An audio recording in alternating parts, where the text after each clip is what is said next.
लियारी वालों, मैं आपको दिल से पसंद करता हूँ।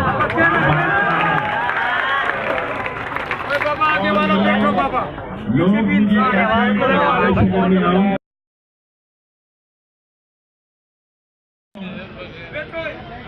मुझे ऐसे ही लगा है जैसे मैं भावड़ा बाजार में आ गया हूँ।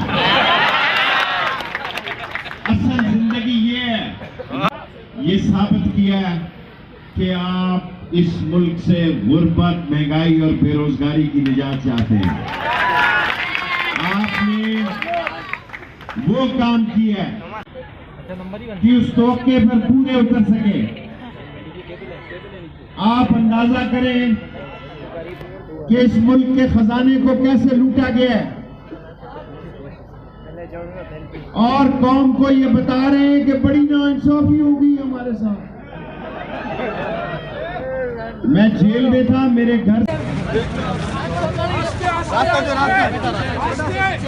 पीछे हो जाए।